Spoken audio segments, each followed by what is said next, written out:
Hi, and welcome to the show, where we share the stories of the many who intersect with our healthcare system but are rarely heard from. My name is Kevin Poe, founder and editor of KevinMD. Rate and review the show at kevinmd.com/rate. Subscribe at kevinmd.com/podcast. Today on the show, we have Joanne Eason. She is an advanced care planning expert. Her KevinMD article is titled, Why You Should Add Advanced Directives to Your College Freshman's College Checklist. Joanne, welcome to the show.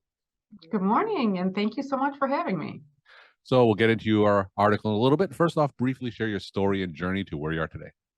Certainly. My background really is in communications, specifically crisis communications. I worked for many years in the health industry doing public relations and marketing for health plans and insurance organizations. And through that background, I fell into what I'm currently doing, which is working at Five Wishes. We're a national advanced care planning program. And having difficult conversations, that's really what advanced care planning is. So it really is a perfect fit. And I'm a primary care physician, so this is something I discuss regularly in my exam room. But in general, what is the state of advanced care directives in the general population? Right now, and the research varies, but it's between 25 and 33% of adults have completed an advanced directive. That might mean that they completed it when they were 30, having kids, and haven't looked at it in 20 years, or it means that they go to their annual wellness visit for Medicare and that they're having these conversations on a regular basis. The, state of affairs on advanced care planning is that it needs some help. We need to get the word out that these conversations and documenting the conversations is very important. Now, what are some of the main obstacles that prevents those numbers from being higher? Is it just a lack of awareness? Is it clinicians not addressing in the exam room? What are some of the main? I think most people think advanced care planning isn't for them because they're either not old and not seriously ill. So they don't think that something tragic could happen, and God forbid that it does to anybody. But if you look in the history and some of the big cases that really bring advanced care planning to the forefront, the Nancy Cruzan, the Terry Schiavo cases, these women were in their 30s and they had a serious illness and they didn't have an advanced directive and their family didn't know what to do for them. So it became a national issue because the courts got involved. Those are some spectacular cases, but that happens every day. And what really got us talking about this for college age students is that when you go away to college, this is your first time to be an adult. So there's a lot of things that you have to do. One of them should be filling out an advanced directive. Part of the forms that students have to fill out are a HIPAA release. So if something happens, who do they contact in an emergency? And obviously most students are going to put their parents down. That's great, but have you had the conversation, or have they had the conversation with their students about what kind of healthcare they want? What do they want if something seriously ill happens? I think from a clinician standpoint, yeah, these conversations happen because Medicare pays for them when you're 65 and older. However, for anyone 18 to 64 should be having these conversations on a regular basis. It's great to have the clinicians start it, but these conversations really can be fruitful just around a kitchen table, just with your family and your loved ones. Just start talking about it. And I think that's really some of the best things that we can do to increase the use and documentation of advanced care planning. And you wrote more about that in your KevinMD article titled, Why You Should Add Advanced Directives to Your College Freshman's College Checklist. My daughter is a senior in high school, so I'm just starting that college journey. So this is actually very relevant to my personal situation. Now, for those who didn't get a chance to read your article, you talked briefly about it already, but just go into more detail. Just walk my audience through it. Sure. I remember when I was in college, and I have two boys that recently graduated from college. When you go, that's a time for everyone to spread your wings, get to know who you are as a person. And part of that is maybe doing some things that as an adult self, you're like, why did I ever do that? And so some of the serious illnesses or serious accidents really befall college students. And like I said, they're accidents. They don't mean to happen.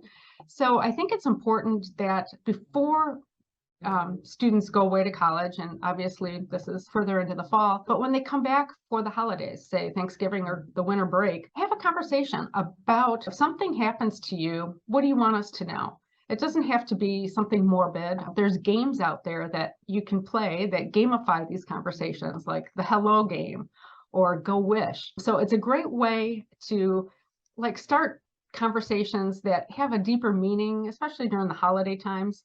I know a lot of people are, I'm not going to talk about that at the holidays. Would you rather talk about what's important to your loved ones instead of talking about politics or religion? I think talking about what's important for you in case you become seriously ill can be a really great conversation to have within the family and friend structure.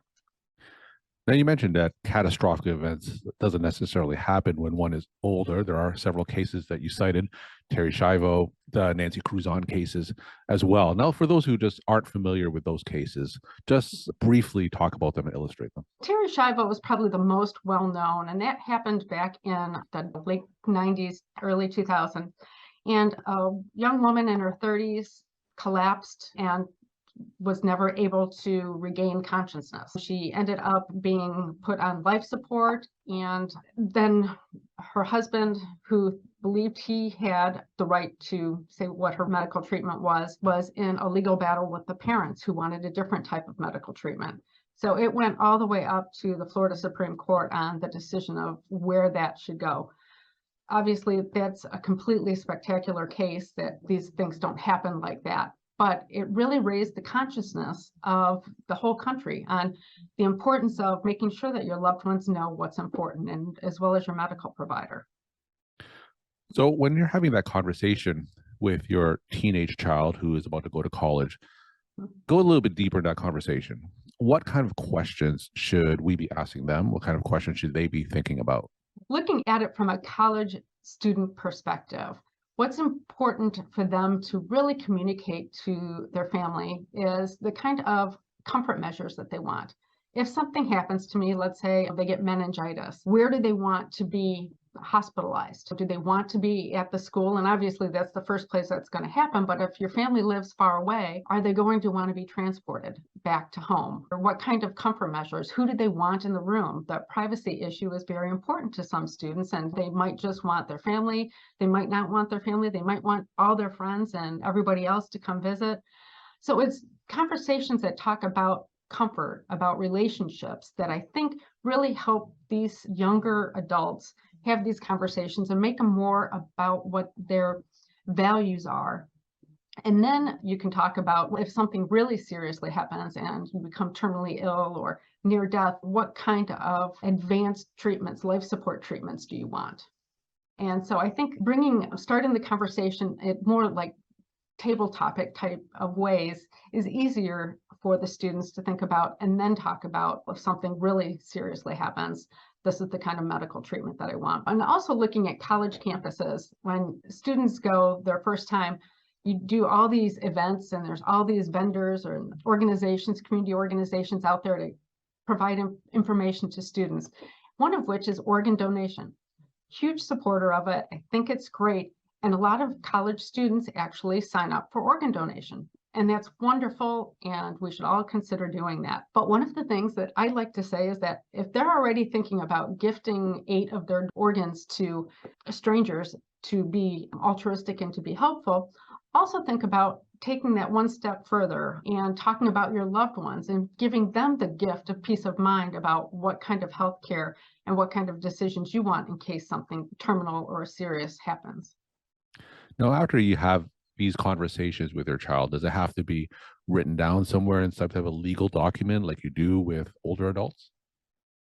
That's preferred with any adult. So anyone 18 and older should have a completed written advance directive, be it electronic format or be it on paper. Once you have these conversations, you can go to your state. They have free forms, or the organization I'm with is 5 Wishes, and we have a 12-page document that's like a workbook and kind of walks you through it and makes the signing and witnessing to make it a legal document very easy. Yes, everyone should have the conversation. That's the number one thing that they should do. And then secondly, document it.